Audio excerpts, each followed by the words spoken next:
Welcome back everyone to the Theta Communications video series. Today we're going to be diving into power generation and its relationship to the hyperscalers as well as the Theta Edgecloud. Before we proceed, let us thank our Theta stakers as well as our Tfuel stakers over on ThetaCommunications.com. You make this content possible, as well as make sure to like, share, subscribe, and comment down below to boost Theta-related content in the YouTube algorithm. All right, let's head on over. Topic of the evening, we have data centers that are standing empty, awaiting power. And this is a huge issue within the space right now where we have a major bottleneck. Everyone thought it was GPUs and the ability to get GPUs, but those GPUs only mean something if you have the power capacity to actually power them on.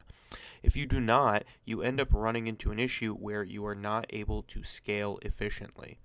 So we're running into this issue, and it's an issue for the US specifically, where the Chinese, in terms of megawatts, have a lot more capacity for power generation, and the US is scrambling to figure out how to increase capacity.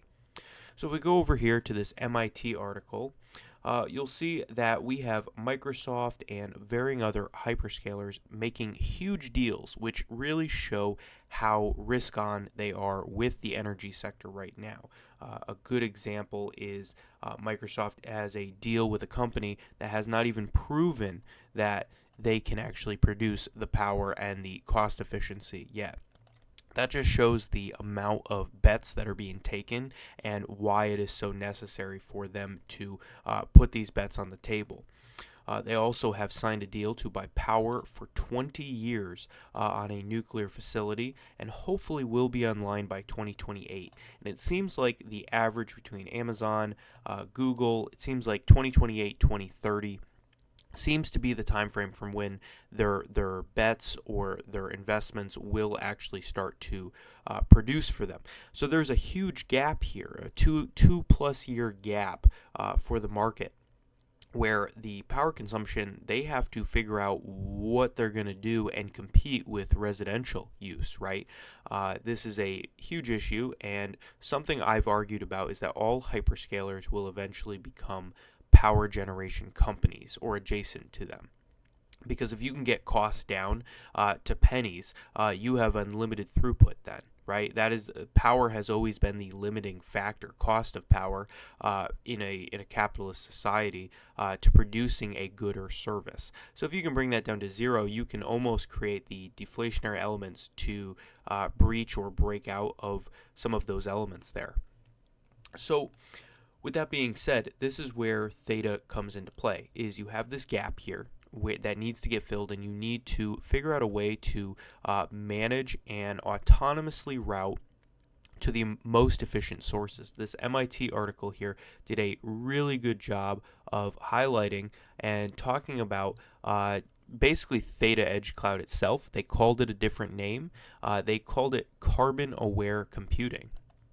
But basically, where AI-based tasks can be separated into small tasks that can be taken to different parts of the country, solved using clean energy, and then be brought back together. So this is basically Theta Edgecloud. So very exciting for the team. I'm really excited to see what they can do in tandem with the marketing that's going to come with this, because I think as a whole, the narrative of Theta Edgecloud is an easily sold narrative. We've spoken about this with Zcash. Zcash was an easily sold narrative because it was Bitcoin plus privacy, something even Bitcoin maxis could get involved in.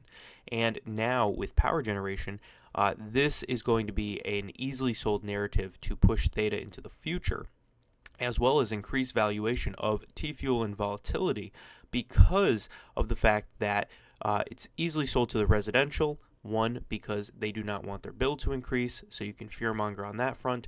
But also, two, the hyperscalers are easily and needing of this power. They need to max efficiency before 2028. They need a solution. So this is also going to create some crazy valuations going forward.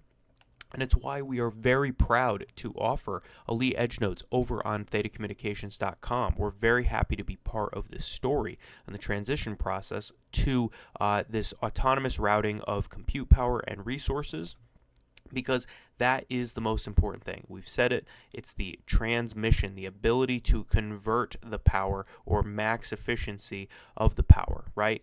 Especially when we were talking about auto finance, Tokamak, they're doing it for finance, we're doing it for compute and resource allocation. So this is really exciting. The power problem is not going away. As me and Joe Stevens have said in our YouTube interview here, please go watch that.